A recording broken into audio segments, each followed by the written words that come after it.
There's also some handouts from last night on the most important 20 minutes of practice. They're up here if you want to get them afterwards or what have you. Yeah, I mean, a lot of them have them already, but this is last night and that's today. Anybody need last night's? While he's passing those out, I'll share a couple things with you.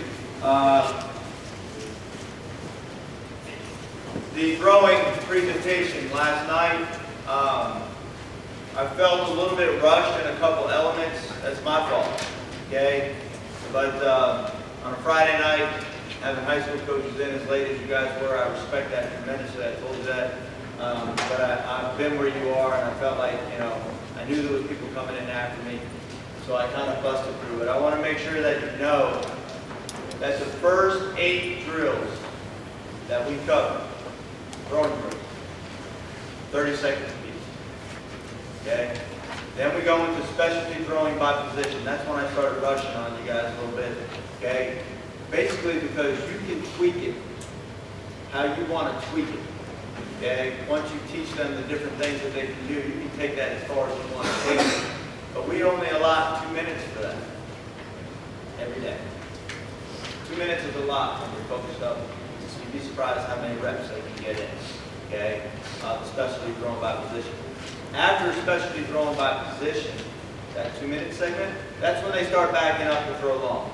Okay? I don't like sit there with a stopwatch on that. It's usually about 5 minutes, but that's what I told you. Some guys are going to back up further than others, depending on their arm strength, depending on how their arm feels. Okay? Some don't like to throw as long as others, whatever. Okay? Then we come back in. Okay? When they're coming back in, that's when I take charge again. Some guys are already in, waiting on the other ones to come back in. But when they all, I'll say, come on guys, all right, let's go. And they'll come in, and that's where I want them to get on top of the baseball for about 5 throws. At about 90 feet, you know, I want them to really, you know, bang, you know, finish on top. After they've been throwing long and releasing out here, I want them to get on and throw that hard line drive. Then we come together, okay, and that's when I get the ball in one line. Say all the guys on the right field line have the ball. The partners are out away from them. They're about halfway between first and second base. Okay, and that's when they're going to do their spin moves and their inside moves because so many of them pitch. And I am an attention to detail freak for that because we pick. Okay, playoffs, you better not get too far off the base or we'll pick you off. Okay, but we do pick a lot. So I want that, and then we do quick feed, quick release. 3 games, 20 seconds is the winner to finish up. I just want to make sure that was clear. It's on the handout. I know they filmed it. I know on my website. Okay, I have a YouTube channel. It's youtube.com/Coach Mongero. There's probably 100 example clips from the books and the talk I did on that same topic, the most important 20 minutes of practice from the Alabama talk that I did. That's already online. Same talk. So you can always refer back to it. And you guys, your coach, you guys are going to put it online too, right? So you'll have it. Okay, that's last time. Let's get on to today. Infield play. We are specifically talking about practical infield drills. Practical. Okay, last night I sit here and I listened to the Wofford coaches and I saw some drills that I liked. A couple things that I thought would be worth implementing. You guys might be the same way. Okay? The thing is it comes down to a point as what are we going to implement and what are we not going to implement in the actual practice. Okay?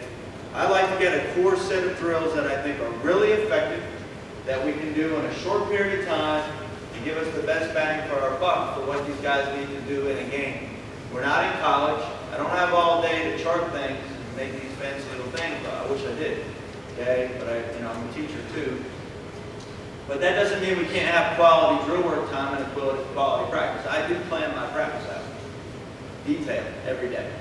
Just usually a couple of notes and I take photos of it and send it off to my assistant coaches and my player. Okay? They all get a copy of the practice schedule hopefully by noon every day. But the drill work, practical, what works? What's going to truly get us done? I'm not looking for bells and whistles. I'm not looking for stuff for people that are watching our practice and go, wow, look at that drill. That's so cool. Okay, I want stuff that works. So over time, with infield infield play, I've adopted 5 core drills that all my infielders do that I think is important. I think, in my opinion, they're important. Okay? Then, after we do our core set of 5 infielding drills, I have specific drills that the first baseman go into that are specific to their first base play. I have a core set of drills that my third basemen are doing at the same time that's specific to them, and they're pretty similar to the corner, first and third. The drills are similar. Okay?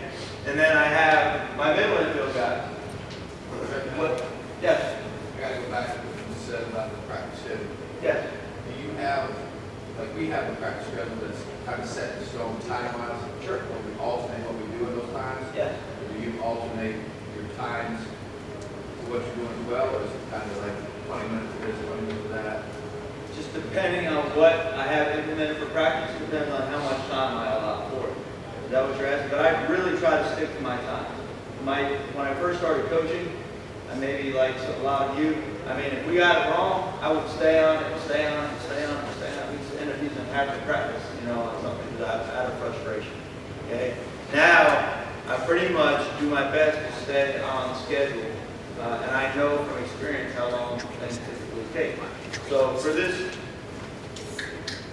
these infield drills that we do, I want you to visualize what's happening. Okay, when we do these infield drills, it's on a day, a practice day, or a practice session that I call specialty work by position. Not specialty throwing by position. Last night when we were doing our throwing drills, this is specialty work by position. So the infielders are in doing their specialty work. The outfielders are out doing their specialty work. The catchers are doing their specialty work. We're all knocking it out at the same time. Sometimes it's 30 minutes I allot for this. Sometimes it's 45 minutes. Never more than 45 minutes for specialty work by position. Okay? But what we do, breaking it down now to the infielders, that's what you're getting ready to see. They would all do these 5 core infield drills. First, short, second, and third. 8th graders through 12th graders. 8 through 12. They're all doing the same thing. And as a matter of fact, at the beginning of the year, I put my seniors with my 8th graders, my juniors with my 9th graders. Try to get shortstops with shortstops, corner guys with corner guys, and so forth. That's our best. I want my older guys to teach. They don't know it if they can't teach it, and they take some ownership when they start working with these 8th graders. It's really cool, guys, that when my 8th graders get to be seniors, my seniors have just graduated college if they can stay on the 4-year plan. They still know people back playing in the high school program that they were a part of. I think that's pretty cool. Okay, we try to incorporate all our players together when we're teaching. Now, when we get into season, it doesn't usually work out like that. After the first few sessions, I start putting the older guys with the older guys. Now, especially work by position, we always do together, but my seniors will be with the, varsity guys with varsity guys, JV guys with JV guys. All right, so let's go through this a little bit real quick. Pay attention to detail, just like with the throwing. Thoroughly teach the drills, set expectations high. Explain why this drill is important.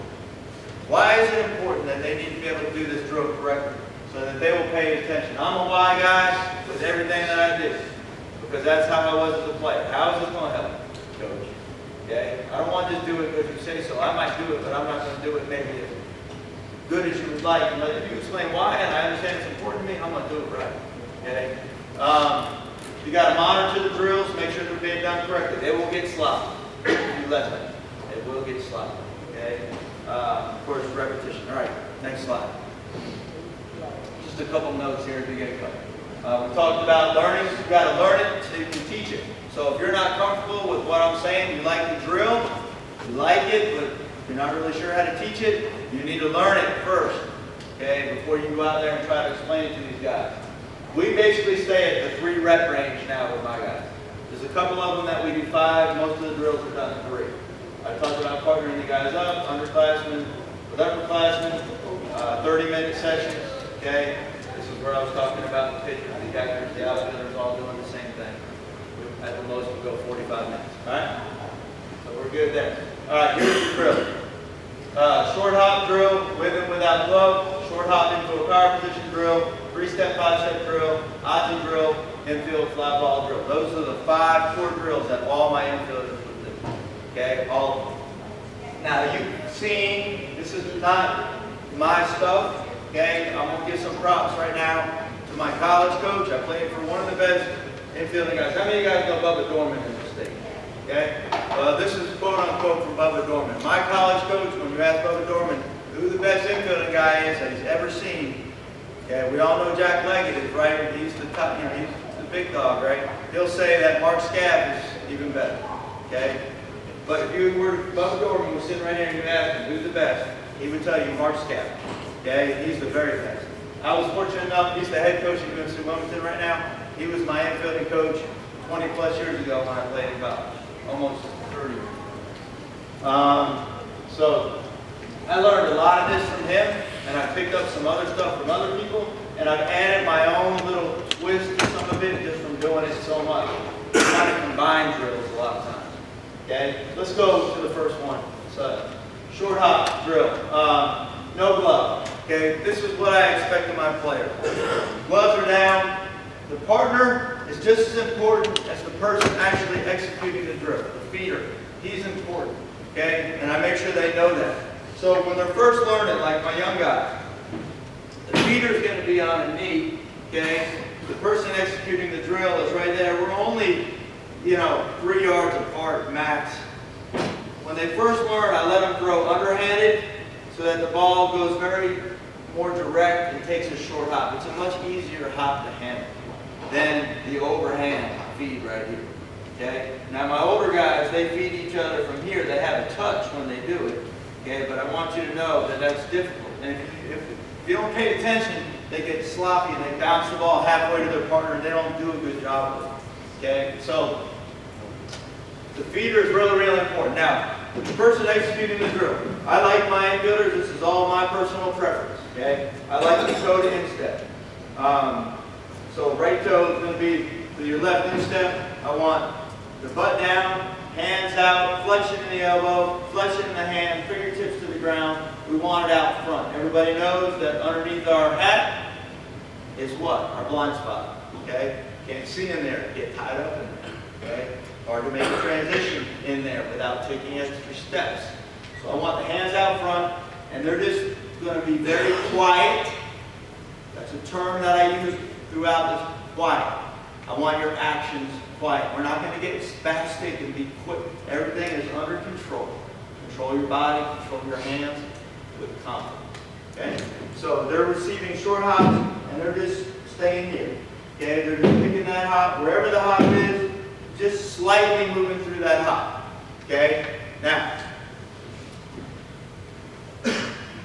that's the drill right at you. But I think we need to take a break and talk about funneling, cutting hops off, all this kind of stuff, because it's a huge debate. And I've been taught both ways. Okay? And I'm going to just give you my philosophy on it, because it's changed. In college, I was never taught to rake out through every ball, okay? And I still don't rake out through every ball. I don't like the way that looks, personally. I don't mean to insult anybody if that's how you teach it. And if it works for your guys, great, okay? But the only time I ever went forward through a ball with my hands was to cut a hop off. Okay? Other than that, I didn't funnel per se. My philosophy was more body to the ball, because I wanted to move through. I wanted to carry my momentum through the fielding process towards my target. Right? I don't think there's many people that would debate that these days. Okay? That's what I was trying to do.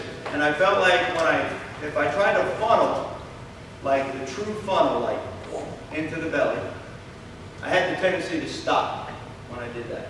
I would stop my feet and move my hands, and then I would have to get going again. So my teaching cues to my players has always been body to the ball. So if I happen to cut a short hop off, okay, and have to cut that hop off, I am still moving my body to the ball, and the ball still comes up to my core and up to the top. Watch every big leaguer, okay? Yeah, the ball's being hit harder to them. I get it, okay? But there's not anybody that does like this action out to the ball. They're going to have soft hands. They do want to field the ball out front. We want to field the ball out front. So again, when do you see them do this action?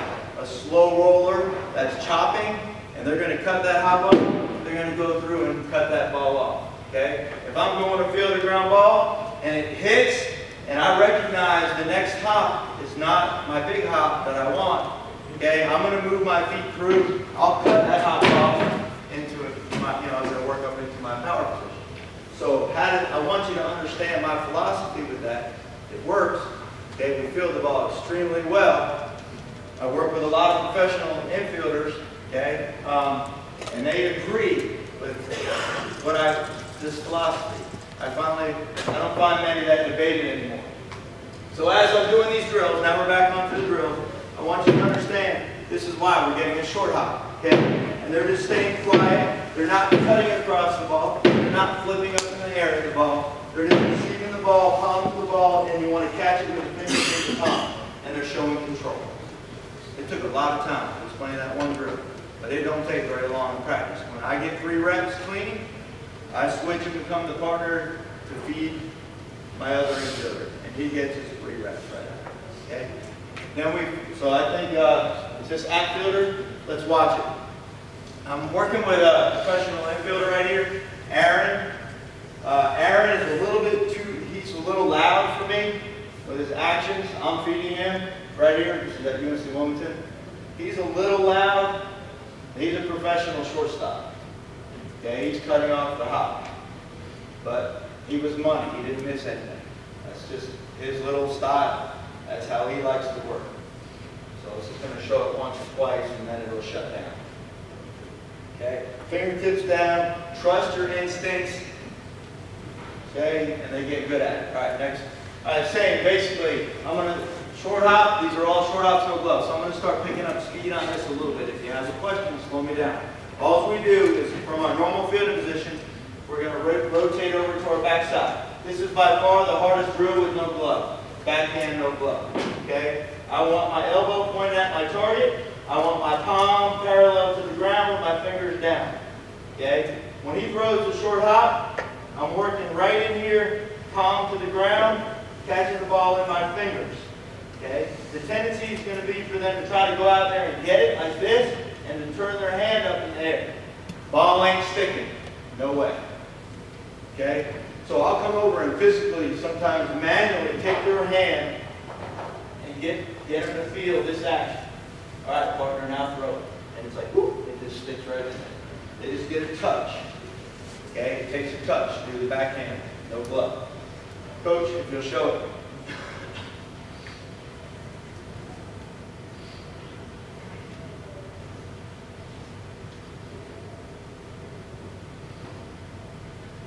See his elbow bent, palm to the ground. Okay? I like to have this foot a little bit further back and the back a little flatter. But again, Aaron also played at UNC Wilmington. We both played under the same infielding coach. And that's just his little style to do it. I don't cookie cutter my guys. Probably the best player I ever coached was this past year, graduated, 24 years, best player I ever coached.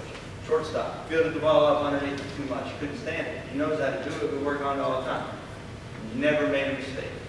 You think I changed him? Nope. Nope. Best player. We've had it 24 years. All right, next. We're going to glove side now because we do all our drills at you, backhand, glove side. So, I mean, we're literally like 1 minute. It's taking us, 30 seconds. 3 reps. Here we are. Short hop. Yeah, I sink my hips in. I want my head and chin behind the ball if I can, fingertips down, and I'm just staying through it. Again, no swiping. I talk about meeting the ball in the direction that it's going. If the ball's coming at us on a line, we want to work back through that line. Okay? Kind of like the hitting concept. We want to stay in the fielding zone. Don't want to cut across the ball. Don't want to flip up on the ball. You want the hand to stay through the ball, nice and quiet. All right, let's show that. Sink the hips down. He is being a little quiet. That was much better. Just being quiet, keeping the fingers down, catching the ball in the fingers, under control. Everything is with control. All right. So now, same thing with the glove, much easier. I'm not going to teach it. It's the exact same teaching cues. Just wanted you to see it. We do things with no glove, and then we put the glove on. So let's show it. Okay. Again, he's just a little loud for me. I'd be, if he was my player, I'd be like, just quiet it down a little bit. But he don't miss nothing. Okay. That was all three. Action, backhand, glove side with a glove. Let me know if I need to slow down. We already talked about those, so I felt like we could fly through it with a glove. All right, let's go on. All right, short hop and power. Here's what we got now. Very, very important. Same short hop drill, except this time, as I'm cutting the hop off, I'm going to bring my body to the ball, and I want my footwork implemented up into a power position. So we're going to try to field the ball, make a transition, and be in a position to throw before our right foot lands on the ground. So when you're fielding a ground ball in practice, your guy should be on the clock. 4 seconds. Okay? 4 seconds. From the time the ball is hit, the clock goes on. From the time the person receives the ball at first base, the clock goes off. Everything should be executed 4 seconds or under, or he's safe. Okay? My philosophy is, when you take extra steps as an infielder, it should be your choice to do that. It should not be mandated by bad football. Because there comes a time when you have to get rid of a baseball, and you should have the ability to do so.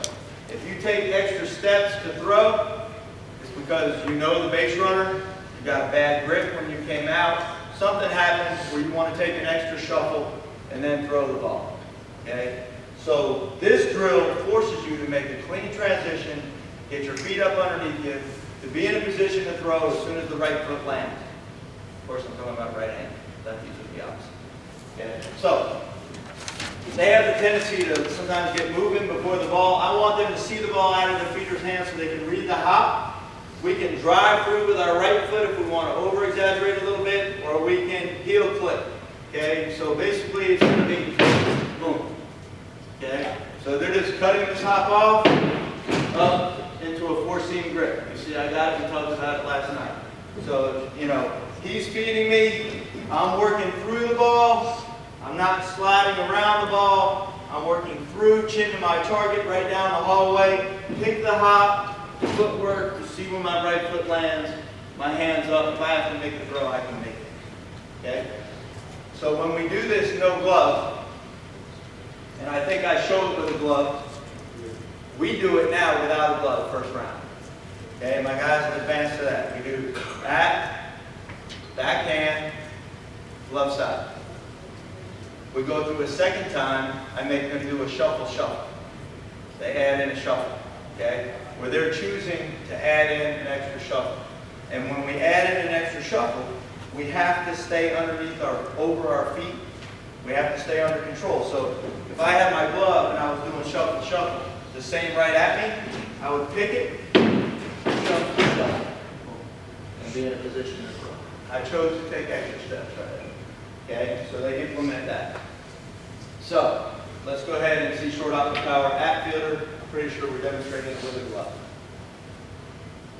Power. Short hop, through the ball, power. Aaron comes to his chest and then to the back. Okay?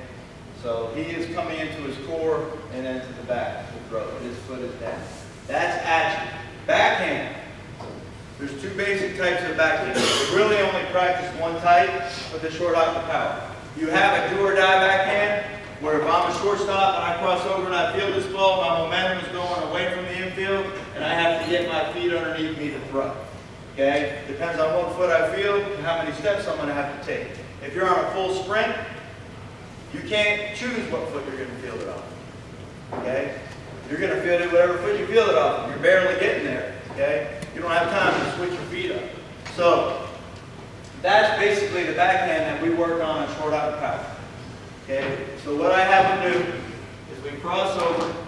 We're going to pick the short hop and then we just get our feet underneath us to throw. Okay? We're not gaining ground, which is the second type of backhand. You guys all know the backhand where you work around and you can't quite get in front of it, but you realize you can cut down a little distance, cut that hop off, and make that throw. Everybody know that type of backhand that I'm talking about? Okay? We don't practice that one with this drill. We're just getting our feet underneath us, pick, feet underneath us to throw. I want to see if they can make that transition into a power. Notice I come out with a 4-seam grip. I'm making a long throw across that infield. Okay, so let's see that. Backhand. Yeah. Feet underneath. Feet underneath. Lane. Little short hop. He's cutting it a little bit, or he might even have to give in a game depending on what kind of hop he gets. Let me ask you guys a question. What type of hops are we trying to feel? Because if you ask your players, they won't know. They won't know. Okay, so up, hop, or down. Okay, so really, the two hops that an infielder is trying to get, all right? The short hop is my second choice. That's my second choice. Okay, my first choice is a big hop.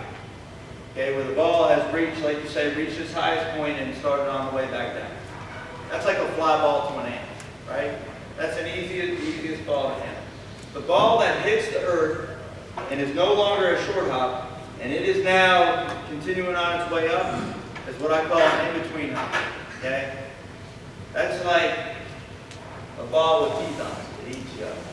Okay, you might get some of them, but you ain't gonna get all of them. Okay? If you got good hands. So your players need to know that. Okay, when I do a big talk on infield play, I would love to come back one day and talk to you guys about things that can increase your range, because there's so many things out there that can help your players, that I bought into as a player, that I learned, that I feel like really are still not with the masses yet, that can make a big difference. There's something as simple as your hops. Fellas, what hops are you looking for? I ask my players when I go to these camps. I got Division I signees that are advanced infielders camp, and they're like, I don't know, maybe the big hop. What do you mean you don't know? What do we field with? Our feet. We field with our feet as much as our hands. All right? Our feet get us to the ball. The guys that get the good hops, they have good feet. Okay? They know what they're looking for. They speed up and slow down. They gauge their approach to a ball to get the hop that they want. They don't always get it. It can take a bad hop. I know I'm diverting a little bit, but I'm trying to get you guys to understand, as we're doing these drills, what they're working on. So that short hop to power to the backhand. Let's do glove side. It's really easy. He's going to sink in just like he did with no glove, but he's going to gain a little momentum on this one first. Okay? He's going to cut the hop off. That was kind of an in-between that he handled real cleanly and put himself in a position to throw. So what did we do so far? We got short hop drills with no glove, action, backhand, glove side. Put your glove on. Short hop action, backhand, glove side. Then we go short hop to power. We do it with no glove, with no shuffle, just like demonstrated there, but with no glove. We add our glove now, and then what do we add into it? The shuffle. Okay, shuffle, shuffle on everything. All right, let's move on to the third drill. 3-step, 5-step. Coach Scal, specialty drill right here. Okay? If you don't do this drill right, you're wasting your time. It has to be done right. Okay, so what happens? We always start glove side. Feeder is out on a knee, on the infield grass, right where it meets the clay to start the infield. He's on a knee. He's going to be rolling the ball underhand, not overhand, underhand. Okay? We're going glove side to the fielder first. We want to push him out 3 to 5 steps. What does this drill work on? Crossover step, reading the angle, because sometimes on our crossover step we take different angles to the ball based on the speed. Okay? You've got to work quick feet to get in front of the ball. I want them to try to get in front of the ball at all costs in a perfect fielding position if they can. They are allowed to backhand if at all, if they're going to have to fight and field the ball like this in front of them, I would rather them field it to the backhand side cleanly. Okay, but they have to have good feet. So my partner's on a knee, I'm the fielder, we're going glove side first, always 5 reps. Okay, I'm ready to go. I mean, I'm firing my Achilles. but I have not taken any steps that way until I see the ball. How do I know how fast or how far away this ball is going until he releases it? So if I prematurely take my crossover step and that ball is fast, I got to now start to banana back to get to it. That's not a good route. Okay, so I'm waiting, I'm reading. As soon as he lets that thing go, okay, I cross over. If it's a little slower, my crossover might be here. If it's a little harder, I gain a little distance back. Okay, so I'm going to bust over in front of it. Now, when I field the ball, I bust over, I field. I'm making more of a double play type action with my throw back. I'm just going to stay in here and pop right here with my upper body. Bang! And then I get ready to go again. If you don't teach them, they're going to field, they're going to come up and try to do this stuff. Okay? No, I just want them to field in, pop it right back. Feeder's got the ball, he's going this side. I'm ready. I tell him, I want to see those heels fire. Okay? Good crossover step, good angle, get in front. See it right here demonstrated on video. I'm feeding Aaron, 1, 2, 3, 4, 5. He's ready to go, ready to go. Crossover, 3, 4, 5, pop. Field, pop. Notice he controls his left side, making his feed over to the other side. 4, 5, 3, 5 means 3 steps or 5 steps. Okay? That's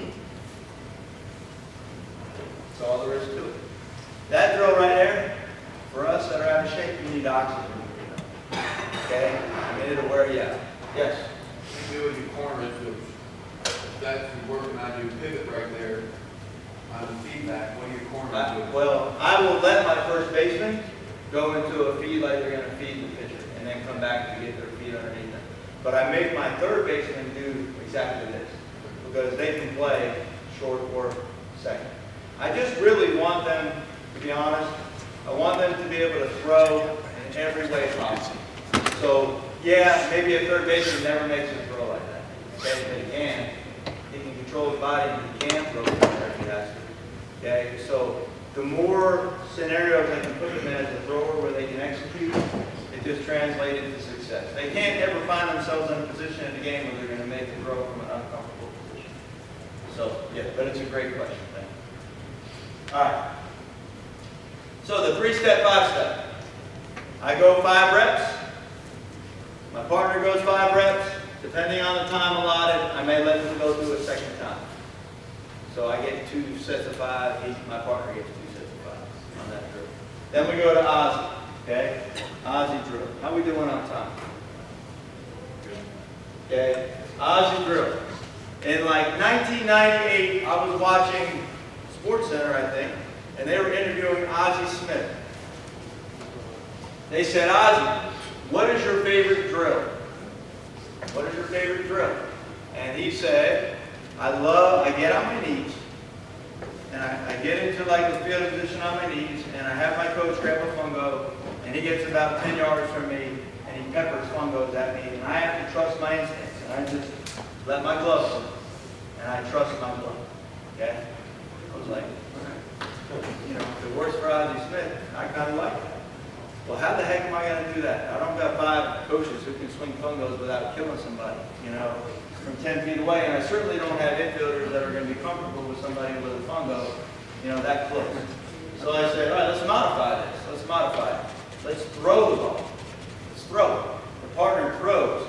So I created these little rules, you know, for my players to make sure they would execute the drill the way I thought it ought to be executed. So they get on their knees, and I make sure that they don't sit back on their heels. Okay? They got to kind of come forward. They can have a little flexion in their hips, but I don't, you know, they don't have to be like a board. But I definitely don't want them back. Okay? I want the glove loose on the hand, fingertips to the ground. We are going to control the feed. So we are going right at the fielder. The goal of the feeder, he's up in an athletic position, and he's going to turn and he's going to drop right down here a little bit, and he's going to pop that ball in pretty firmly. All my infielders have cups. Make sure they bring cups. They get clocked once, they'll wear it. Okay? Fielding arc. This is true for first baseman, by the way, also, any position. The if you want to know what the difference between an in-between hop, okay, I mean a short hop, an in-between hop, and a long hop, just reach out as far as you can with your finger and draw an arc out in front of your body. You can do it from a standing position, like a first baseman, or a kneeling position. Anything inside of that line is a short hop. Anything right outside of that line is an in-between hop. And anything a foot past that line out towards my thrower is a long hop. Okay? So I want short hops. So having this arc gives my feeder a visual of he's supposed to be trying to pellet that line. Okay? Right at me. And all I'm going to do is trust my instincts. I am not coming in here. I don't want to create distance between the ball and the glove. I want to shorten the distance. On that, remember I told you, on those in-between hops, I'm going to cut that thing off. Okay? That's what goalies do, right? You ever seen hockey when somebody comes, they try to cut down that distance and take away those angles. And we don't want to open up space. The more I pull my glove back, the more I open up space for that ball to get out. So I'm going to cut that. So I trust, I let the ball come to the fielding zone. Nice, quiet, confident action. Fingertips to the ground, don't let them flip up. Okay? Cut the hop off. As fast as possible, I come to my core and pop that thing back. I want to pick and pop as fast as I possibly can. Okay? Then I turn, rotate my head. I don't go like this and go backhand. I let them stagger slightly if they want to. We're going to turn our hips, rotate our shoulders. I want glove, palm flat, just like earlier. Elbow out, pointed at my target, just like earlier. Now he's throwing that same hop here. I'm staying through the ball, cutting that short hop off, back into a pop. Just trusting my instincts, making a quick transition. Okay? And we, of course, go over 3 reps to the glove side. We always do all 3. This is the easiest one. Okay? They're not afraid of getting hit. You got to sink in, get the chin behind, pick, pop. Okay? Any questions on that? You'll see it demonstrate. How far away is the thrower? It's about 10 yards. You'll see. Here he is. He made his fielding arc. Pick and pop. Hopefully they're going to show me feet. I think they do. There it is. See, I'm not babying that thing either. Now, the more rookie the person you are doing this with, the more you've got to, you've got to adjust to the level player that you're at. You can cause severe fear in somebody.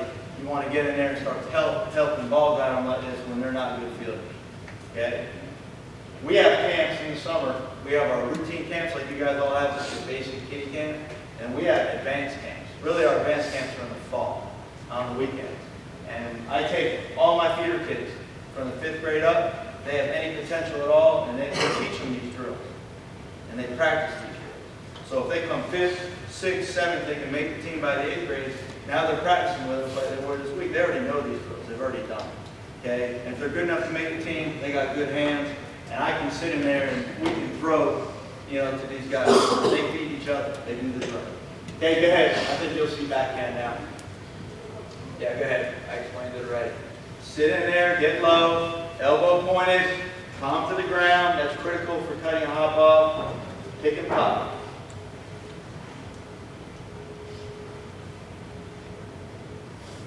Pick and pop. Trust your instincts. Just trust them. Okay? I convince my guys you have instincts. Somebody comes up and swipes your hand in front of your face, what do? You blink. Okay? You have instincts. If you learn to trust them, you're right. If you start second guessing yourself, when you're fielding balls and get tight, you miss. You've got to get to a point where you're confident and trust. That's what these drills are working on. All right, next drill. All right. Glove side. I'll do glove side. Pick and pop.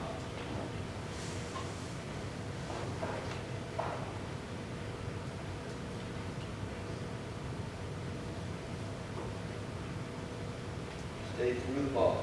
Don't cut across it. They're going to have a tendency to want to swipe across that ball. Last.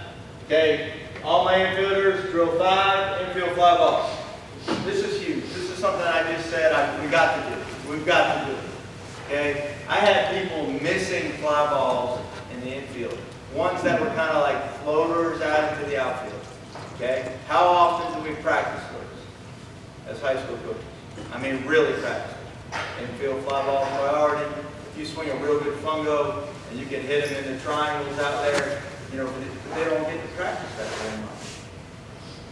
We lost the conference championship in North Carolina up at Pinecrest High School when Seth Manis was pitching for them.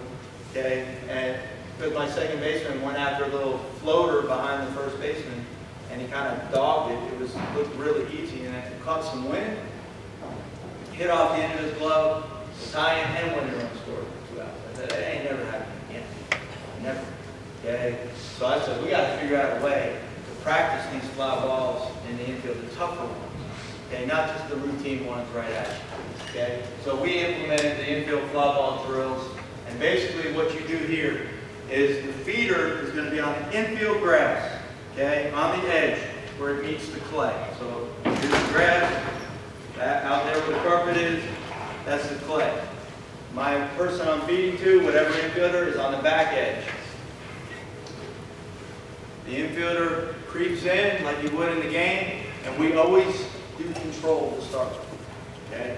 So I'm going glove side always first. So it's going to be that way. So I turn to throw, and when I turn to throw, he opens to his glove side. Okay? Now, so just like with the ground balls earlier, 3-step, 5-step, I've got to see speed and angle before I really can go. So when I'm drop stepping, I'm seeing that ball out of his hand, and I realize how deep I got to go. If I recognize that ball is more over that way, I don't want to take a drop step like the ball's hit right back over my head. I don't want to open up there. Okay? So we'll open and then go. And then all the cues to a fly ball apply. Just like for outfield. Okay? Getting behind the spot, working back through, catching the ball in front of your face, you know, having your throwing hand nearby for a quick transition. What am I always screaming at this guy? Tag, tag, tag. He's tagging. They're going out after these balls. When I first implemented the drill, they would bust after it, make the catch, and then carry it for 5, turn, you know, throw it in. I was like, no, that ain't gonna work. Because we're gonna tag on you if you're doing that, you know? So I'm screaming tag, tag, tag. I used to just let them set their feet, like, and throw it in. Guy catch and we do the rep again. I said, no. The guy that's catching the ball, the feeder, he's got to do something. Let's get something out of this. So that guy's going to make the catch. He throws it into me. I'm yelling ball, ball, ball, hit me, whatever you guys would want. He's going to get to the glove side. Okay, say the throw's over here. To make that transition, ready to make that throw. Instead of just catching the ball and getting ready to make the next feed. So let's get the most out of this right here, okay? So then the second time they do it, I have them put tags on. So like that's second base or whatever base they play. So the throw comes in from the outfield, the guy doing the fly ball drill, they catch it and quickly sell it to the umpire. Okay? So control. So again, just adding different things in. So we go glove side, vary the throw. Some are high and far, they might have to dive back. Some are more off to the side, they can work around it. If they catch the ball on the full run to their glove side, I let them spin glove side to the infield. So if they're on the full run here, they can turn their back to the infield that way to throw. They go glove side. Okay. We do 3 reps, switch to your partner, because it'll wear you out. Okay. Then we go 3 throwing side, switch to your partner. 3 straight back over your head. The toughest catch there is. Okay. The key to that is making sure that you open up at what I call a steeper or deeper angle than the ball. If you want to make a catch right over your head almost impossible, take a really bad open step, and now I'm here, and then I'm definitely in this situation. If you get a good open step at a steeper angle than the ball, that ball now stays off to my side a little bit more and becomes a little bit easier to catch.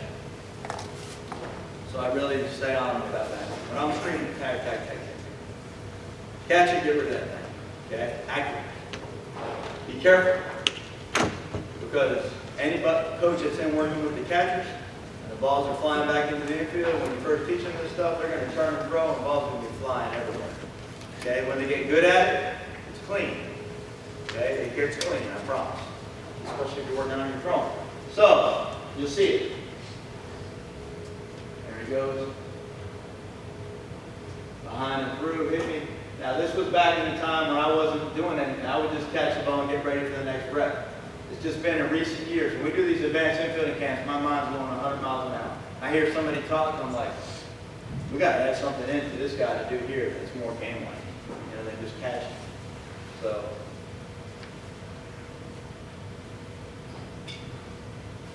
all right.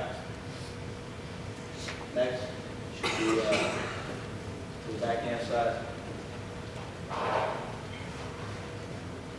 He's drifting a little bit. Professional infielder, a lot of confidence. Okay.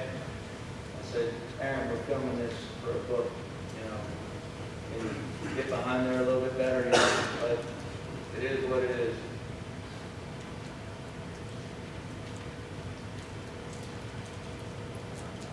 All right, he should be straight over the top. Next.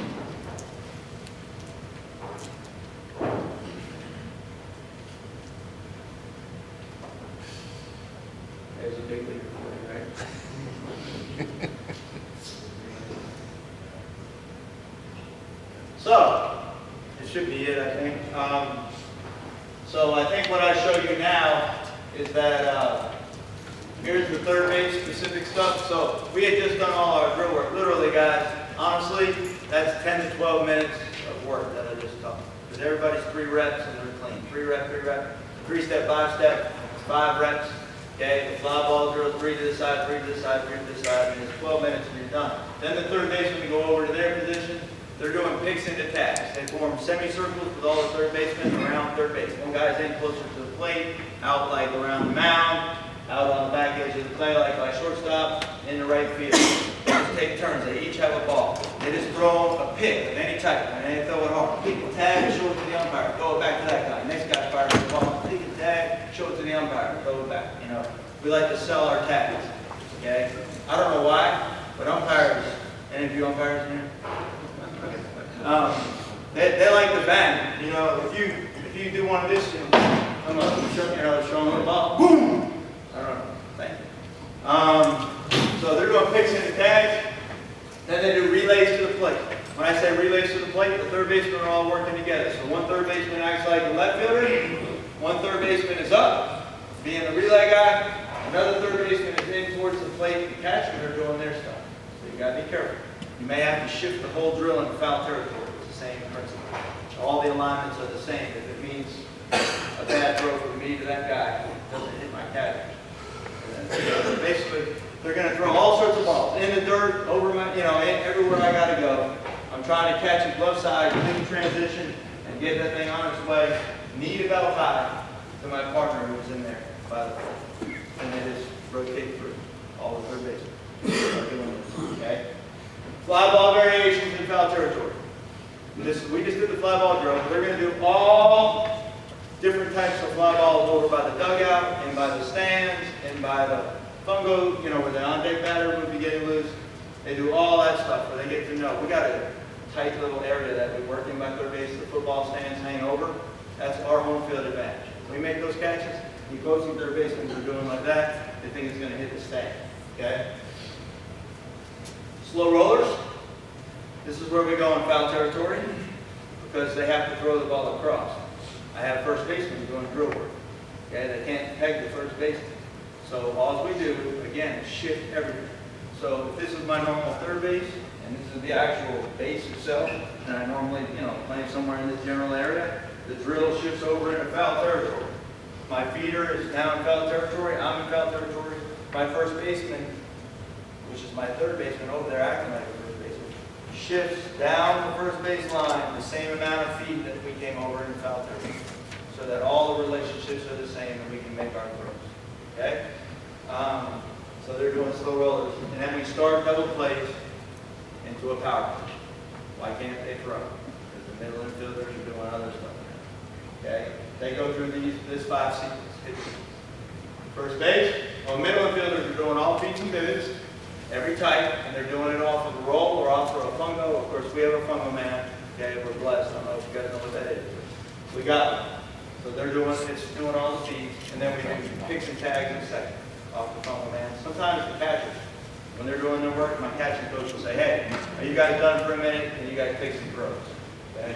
And I'll let my guys take them off the catcher while they're doing their stuff. First baseman, picks. Not picks and tags, just picks. The semicircle drill like the third baseman. relays to the plate, just like the third baseman.